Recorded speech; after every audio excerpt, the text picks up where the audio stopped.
This is United Network News with Sunny Galt, Calen, Kimberly Gogan, and our field messengers from around the world. Here's today's real news. Sending money to Cuba has become an important way for families to stay connected and support each other across borders. Many Cubans depend on funds from relatives abroad to cover daily expenses or handle unexpected challenges. But with changing economic and political conditions, the process of sending money or remittances has become more complicated. In February, Western Union stopped its money transfer services to Cuba indefinitely. This comes after new U.S. regulations banned financial transactions with certain Cuban companies.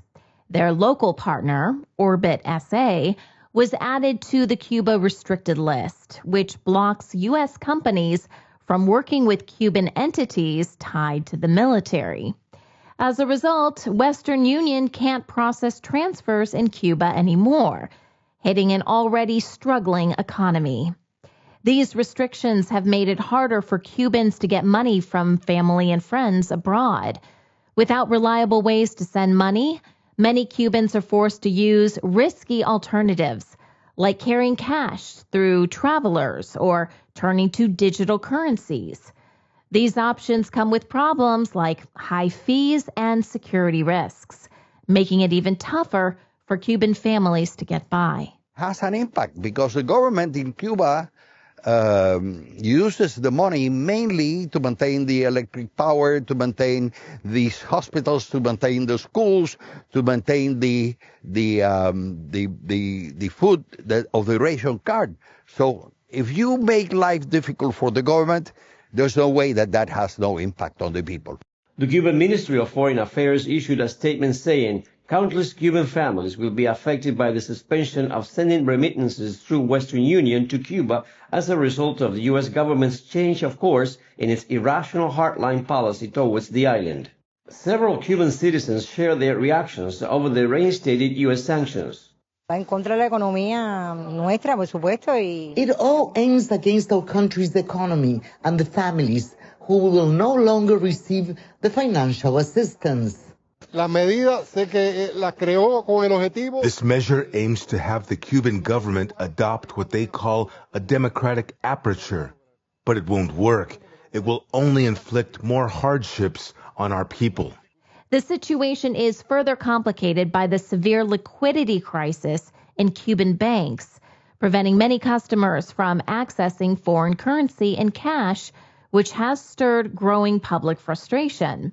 According to a bank employee, Cuba's monetary and banking regulations strictly control foreign currency transactions, requiring remittances to be converted into Cuban pesos or MLC, a virtual currency that has significantly devalued since its introduction in 2019. While it's possible to send money to foreign currency accounts and request cash, the availability in banks is very limited and depends on demand. Delays in processing remittances are also common, with some families waiting weeks or even months for transfers to appear in their accounts. Despite claims by European banks that transfers should take only a few days, the process in Cuba is significantly slower due to the liquidity shortage. In a country of seemingly endless lines, these are perhaps the most frustrating. People waiting to get money, their money, at government-run banks. The lines are long, and there is no guarantee that by the time they get to the front, there will be any cash left. We've been here for an hour, she says, and haven't been able to get inside yet. Sometimes you do the line, and they don't have enough money. Despite government attempts to move transactions online, cash is still king in Cuba, and there isn't enough of it. Many banks limit how much cash people can take out, and the largest bill that the government prints is this one, 1,000 pesos. At the official rate, that's about $40, but on the black market, it's only worth about $3. Runaway inflation has inflicted further pain on the already ailing Cuban economy. Lately, government-run banks no longer allow foreign companies to withdraw dollars or euros either, saying they simply don't have any on hand. The Cuban government blames the crisis on the U.S. government's economic sanctions and murky plots, they allege, to make record inflation and shortages even worse. To boost its struggling economy, Cuba has opened its first U.S. dollar-only grocery store in nearly 20 years. The first store launched in January, and there are plans for more to follow. The Prime Minister called it a necessary step to capture dollars circulating on the black market. These stores offer goods like eggs, cooking oil, and meat, items often unavailable in regular stores where shelves are frequently empty. However, many Cubans don't have access to U.S. dollars, creating a divide between those who can shop in these stores and those earning Cuban pesos. While the dollar-only stores provide relief for some, they also deepen inequality in a country where the average monthly salary is just $42. This is the first grocery store to accept hard U.S. currency in Cuba in nearly 2 decades. Open just a few weeks, it's part of the growing use of the dollar in the communist-run country, where just 4 years ago, banks stopped accepting cash deposits in greenbacks. The shop lies in the shadow of a new hotel complex near the sea in Havana's Miramar neighborhood, which is popular with foreign diplomats. William Fernandez, one of the lucky few to have dollars, praised the stall. The dollar is always going to circulate here in the whole country. The dollars that come in can be used here because you don't have to be exchanging money to get other products in other ways. Here it is easier to buy, and we get everything here. Cuba's government hopes dollar stores will reap some of the remittances that enter the country and allow it to use that hard cash to underwrite social programs like free healthcare and subsidized food, energy and transportation. Cuban families are already dealing with shortages of basic goods, frequent blackouts, and rising inflation. Now, the suspension of remittances to Cuba is making life even harder. With fewer ways to send and receive money, many people are struggling even more in an already difficult economy. We live in a world where almost everything we do, watching movies, shopping online, or even handling our finances, depends on the cloud. But have you ever stopped to think about what's actually keeping it all running? Behind the scenes, massive server farms and data centers are working nonstop to power our digital lives, and they're using up a shocking amount of resources. Using the cloud feels so effortless, right? You just open an app or website, grab the information you need, and when you're done, you close it and move on, like it was never even there. It's almost like magic. But behind that seamless experience, there's a massive network of data centers working nonstop to make it all happen. Those giant server farms need an enormous amount of electricity to store, process, and send information across the internet at lightning speed. A study from Harvard and UCLA found U.S. data centers produce as much carbon emissions as the entire commercial airline industry. Pretty shocking. And consider this. A single YouTube music video with 5 billion views uses the same amount of energy it would take to heat 40,000 U.S. homes for an entire year. Where's the epicenter of all this digital activity? Northern Virginia, also known as Data Center Alley. This region handles more than 70% of the world's internet traffic, with major players like Amazon Web Services, Microsoft, and Google running massive operations there.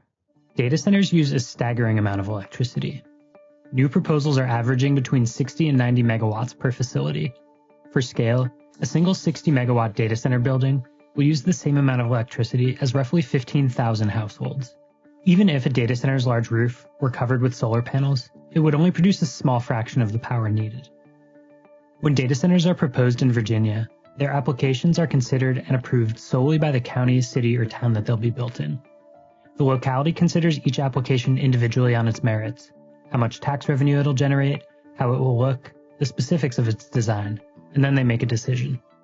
Taken individually, a single new data center might not seem like it has far-reaching impacts, but one has to look at all of the facilities being approved across the region together to get a true sense of their total cost. However, there is nobody at the state or federal level keeping track of all the proposals and the cumulative impact that dozens or even hundreds more data centers will have as they come online. It's not just electricity data centers burn through.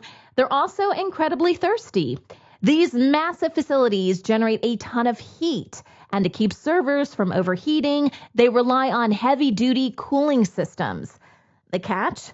Many of them use water-based cooling, and some of the biggest data centers go through millions of gallons of water every single day. That's a huge problem, especially in drought-prone areas where water is already in short supply. Some companies are experimenting with alternatives like air cooling or liquid immersion cooling. But for now, the industry still leans heavily on water-guzzling methods to keep things running. These facilities also need tons of hardware, servers, batteries, and networking gear, all of which require raw materials like lithium, cobalt, and rare earth elements. Mining these materials often comes with serious environmental damage and, in some cases, exploitative labor practices. And then there's the waste. As technology keeps advancing, old equipment gets tossed and replaced, leading to millions of tons of electronic waste. While some of it gets recycled, a lot ends up in landfills or burned, releasing toxic chemicals into the environment. As AI usage skyrockets, data centers are consuming even more resources than ever. A lot of people think of the internet as just being in the cloud. Really, it is taking up this huge space of these gigantic computers, which are data centers. In Northern Virginia, we have over 300 data centers. There's around 100 million square feet. They use a lot of energy. Artificial intelligence requires servers to run much hotter. Water cooling will be necessary. So where will that water come from? One ChatGPT request, for example, that's the equivalent of pouring out a bottle of water and powering a light bulb for 15 minutes. You multiply that times billions of requests, you can start to see the cumulative impacts. AI is driving the need for additional power to meet this demand at an unsustainable rate. Scale of the energy use is 20, 30, 40 times more per square foot than anything else that I'm familiar with. Diesel generators are the backup power for AI applications or any data center application. More fossil fuel emitting infrastructure that historically and currently impacts low-income communities and people of color. We're contemplating a tripling of the entire energy infrastructure that we have today. And the effect on the average taxpayer is a doubling of their utility bills. Everything that's needed to support this industry is paid for by the ratepayers as a whole, which is you, me, it's everybody. To subsidize the richest corporations in the world. There's so much money to be made that renewable energy goals, sustainability goals, they are not at all front of mind. We need to have a plan for how we're going to do it sustainably. The tech industry is aware of sustainability issues, and some data centers are using solar, wind, and hydroelectric power, along with innovative cooling solutions like seawater or geothermal energy. However, these efforts often can't keep up with the huge demand. Regulations vary by region, and there aren't always specific laws for data center sustainability. Industry groups like the Green Grid and Climate Neutral Data Center Pact are helping, and companies like Google and Microsoft are setting goals for renewable energy and carbon neutrality. But without global standards, progress is slow, and more work is needed to make data centers truly sustainable. You can take simple steps to make technology more green. Support companies that use renewable energy and have strong sustainability commitments. Reduce digital waste by deleting unused files, unsubscribing from unnecessary cloud services, and cutting back on excessive streaming. Recycle old devices properly instead of just tossing them in the trash. Advocate for eco-friendly policies and push for more transparency from tech companies about their environmental impact. Small changes add up, and together we can help make technology more sustainable. Hi everyone, this is Leanne. And I'm Jerry. Coming to you from Tamworth, New South Wales. Hi there, this is Rick from Arizona. My name is Uchechukwu Obenebam from Igbo tribe, Nigeria. Hi, this is Scott from Utah. I'm Annette from Agassiz, British Columbia. Hi, I'm Marcus Surzet from Manipur State, India. Real people reporting real stories from all around the world. That's what United Network News is all about. Can you clap? We had a huge flood, which some call the flood of the century. No fake news here. Our field messengers share personal experiences of what's really happening in their community. We got some nice fish right here. At UNN, you are the news. My family and I had a very good time. Take the next step. Become a UNN field messenger and share the real news with the world. In the northwest province of South Africa, I am United Network News. I am United Network News. I am United Network News. I am United Network News, and if it's going to be, it's up to me. It's going to be, it's up to me. If it is going to be, it's up to me. If it's going to be, it's up to me. If it's going to be, it's up to us. Field Messages, United Network News.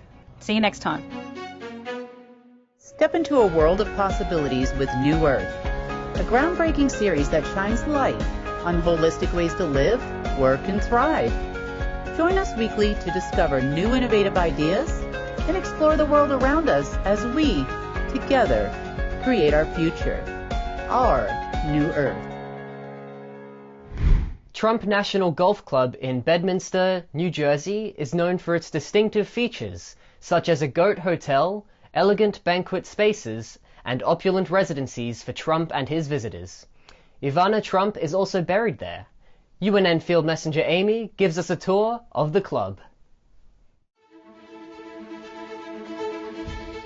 Field Messenger Amy reporting for UNN from Trump National Golf Club in Bedminster, New Jersey. Today I'm going to give you a glimpse into this private club. The first thing we see is the guardhouse, where you have to check in upon entering. A Secret Service car is on the left. I believe there is a Secret Service agent in the guardhouse. I did not see him, but as I asked the guard some questions, he turned to ask another person who was in the booth, but I never saw him.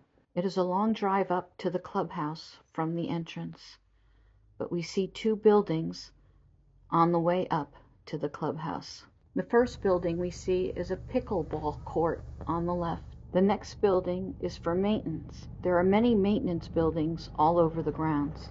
I was fortunate today to see the free-range goats that inhabit the grounds.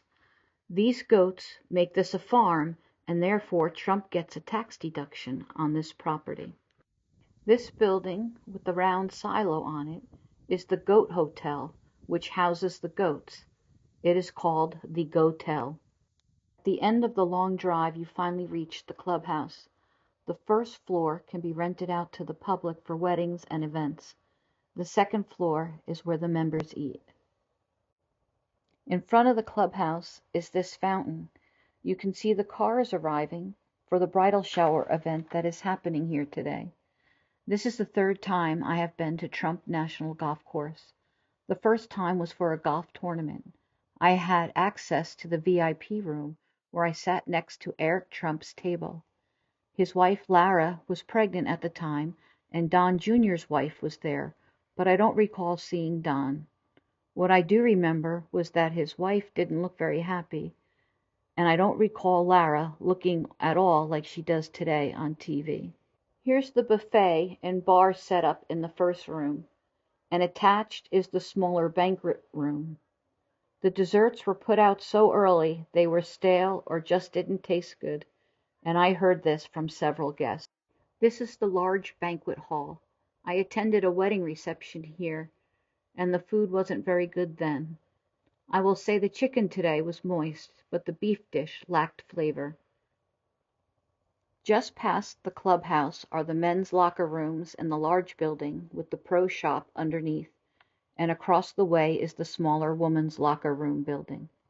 As you enter this, what I will call the resort area, Trump's residence is on the right and Ivanka's house is on the left. This housing complex also has a small hotel and about 10 individual cottages that I was told are mini houses that have about 5 or 6 bedrooms each. That doesn't sound very mini to me. When exiting the golf club, you go behind the men's locker room building. In the distance, you can see the flagpole, and that white building is the caddy shack. This would be the first hole of the golf course. Behind the flagpole, in the distance, off to the side of the golf course, is a little cemetery where Ivana is buried. This is Ivana's final resting place. This small cemetery is surrounded by shrubs. There are a lot of theories why Trump would have a cemetery on this property, but no one knows for certain. I hope you enjoyed this glimpse into Trump's National Golf Club. Thanks for watching. See you next time. Influencer culture is huge in today's digital world, driving trends, opinions, and what people buy. While influencers can inspire and build strong connections with their audiences, there's a growing spotlight on the negative sides of this culture and the darker effects of social media influencing. Social media influencers are people with big followings who share content, spark conversations, and create virtual communities. As they connect with their followers, these communities grow stronger, keeping people more engaged. While this is great for helping influencers drive marketing and sales, it can also lead to followers spending too much time online or getting overly invested in influencers' lives. According to a 2024 survey by the Digital Marketing Institute, 60% of consumers trust influencer recommendations, and nearly half of purchases are influenced by their endorsements. It's crazy to think about. How did influencers go from sharing casual posts to deciding what we trust and buy? In the ever-evolving world of social media, a new breed of stars emerged, the influencers. Ordinary people with extraordinary followings became the envy of brands and consumers alike.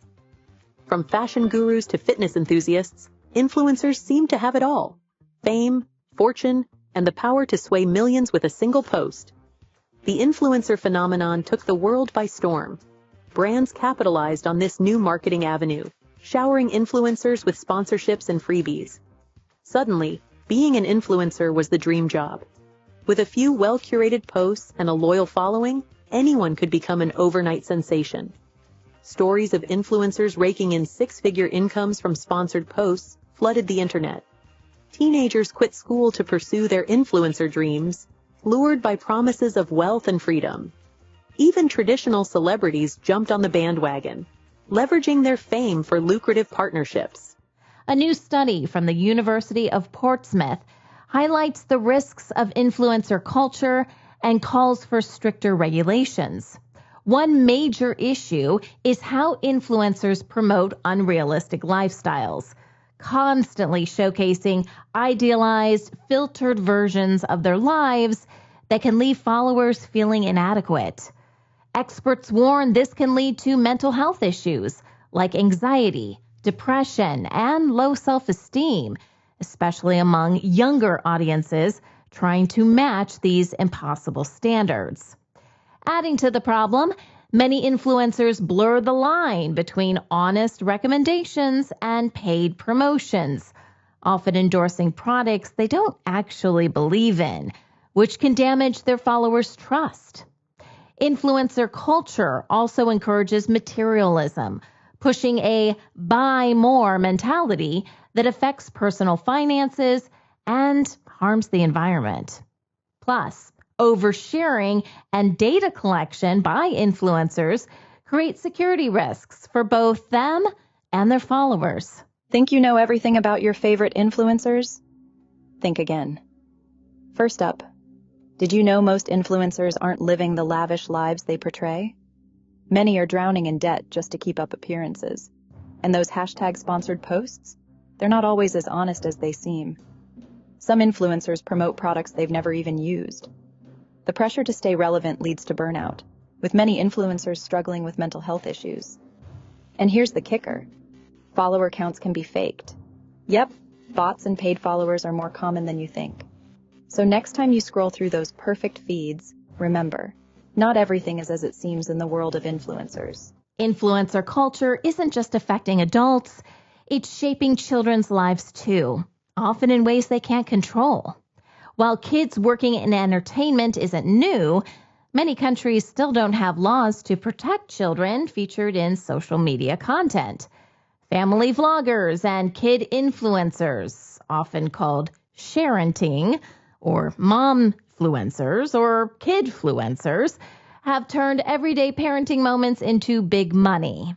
During the pandemic, this trend skyrocketed, with some families making tens of thousands of dollars per sponsored post.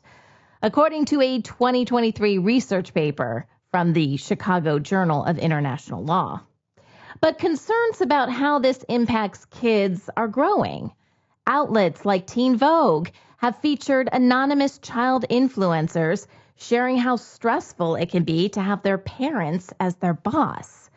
In response, some U.S. states such as Utah, California, and Illinois, and other countries are starting to roll out laws to protect kids in online content. Did you know there are kids earning millions on social media? So-called kidfluencers are children who post videos of themselves on online platforms and generate a large number of followers. They often make money from sponsored content, but this fame comes with risks. Even though most kidfluencers start because they like what they do, when the whole family relies on your income, the pressure builds up. Without legal rights to their income and protection under labor laws, they can face exploitation, loss of privacy, and missing out on school. In France, a new law protects kids under 16, ensuring all the money they earn is saved for them, and allowing them to request content removal from social media platforms. Influencer culture continues to grow, significantly shaping how we consume media and make purchasing decisions. However, both influencers and their audiences need to engage with this culture thoughtfully. Stay mindful, critically evaluate the content you consume, think independently, and don't hesitate to unfollow those who prioritize profit over the trust and inspiration they've built with their audience. Today we meet Mark Morderboys, a dental shaman who integrates dental care with emotional and spiritual healing to create a serene, empowering experience. We learn about holistic dentistry and gain valuable insights into achieving optimal dental health. UNN Field Messenger Alicia shares this visionary story. Hello, I'm Field Messenger Alicia. I'm filming from Surrey, although you wouldn't think so with the palm tree, in England, in the UK. And I want to introduce you to my dentist. Quite a remarkable man in what he's done in dentistry, but also he is a holistic dentist. And he has a very buoyant practice as he's gone into shaman studies and sound studies and healing work. And he runs retreats, he does all kinds of things in the holistic world, and he continues to keep expanding his knowledge in those areas and bring them to his clinic and also to the public. So here's Mark Morderboys, who I've had for a dentist, very fortunately, for 15 years. Thank you. Well, the dental healing center above the dental practice. Yeah. So you're going to tell me a little bit about, your background and how you got to this point with your practice. Okay. Well, I'm now 60 and started my dental training as an 18-year-old and went to one of the UK's most world-renowned dental hospitals. So I had a very traditional training at Guy's Hospital in 1982. And learned the ropes of really good, high-quality, traditional allopathic dentistry.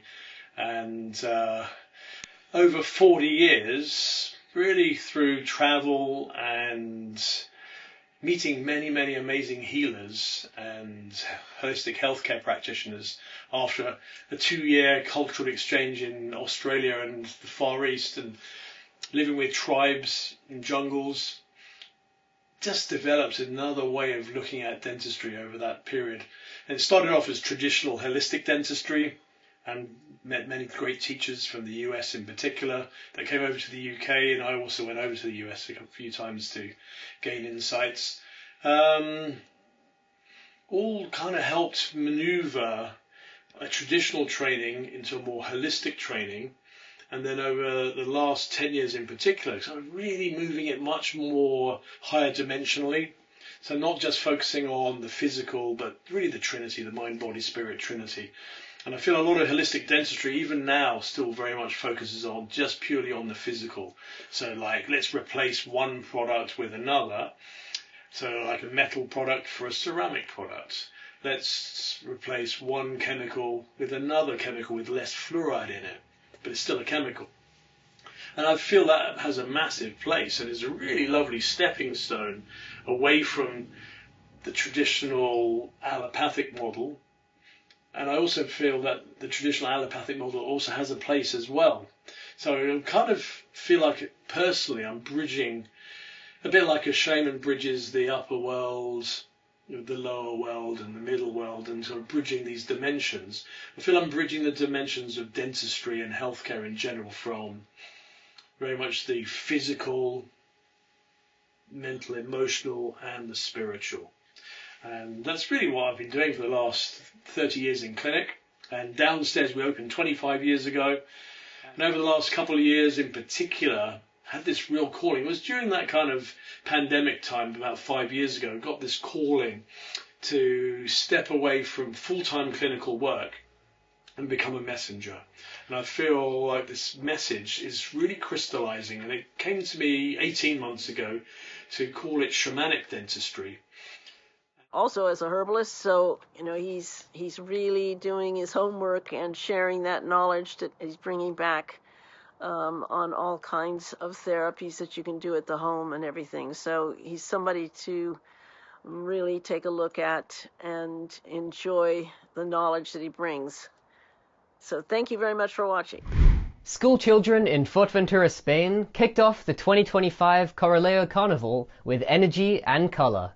UNN Field Messenger Emma captures the spirit of the event. Hi, this is Emma, Field Messenger for UNN, reporting from Fuerteventura, Spain, Europe. This is the first day of the Carnival, where all the school children get to be dressed up, and they start the parade with the music in the front. Everybody's very excited. The theme for the Carnival 2025 here in Fuerteventura is India. So everybody has picked a theme from India. It could be an animal, it could be a tradition, bright colors. So that will reflect the parade. The Spanish Canary Islands actually have had a long tradition of trading of import of products from India. But there are still large population of from India that runs shops and restaurants on the Canary Islands. So in total, there are estimated there are 7,000 Indian immigrants in Spain, and most of them came through Africa and Asia. Some of them came from the former Spanish colony of Equatorial Guinea, which is in Africa. To prepare for the carnival, a lot of people went to the china shops that sell ready-made carnival costumes and all kinds of masks and additional accessories to dress up. It's amazing how much they can manage to pack into a small store. As you can see from the video, there are elephants, peacock, people dressed up as Taj Mahal, and a lot of princesses and princes. The parents are very engaged and involved in the celebration together with the kids. They support with water and snacks if needed. For the youngest children, their youngest 4 years old, this was the first time they celebrated with their classmates. All the children walked together from the school down to the city center, and some of that takes about 30 minutes. I think people are happy to have a slow start at the 10 days of Carnival. The celebration is for the whole family, and there's packed of activities every day. Indian food is very popular, and they will be serving special Indian food during the night festival and the concerts. And there's going to be markets with products from India. Okay, thank you for watching. See you next time. At UNN, you are the news. Get involved by joining our weekly Field Messenger meetings. Visit unitednetwork.earth to learn more. Remember, if it's going to be, it's up to me.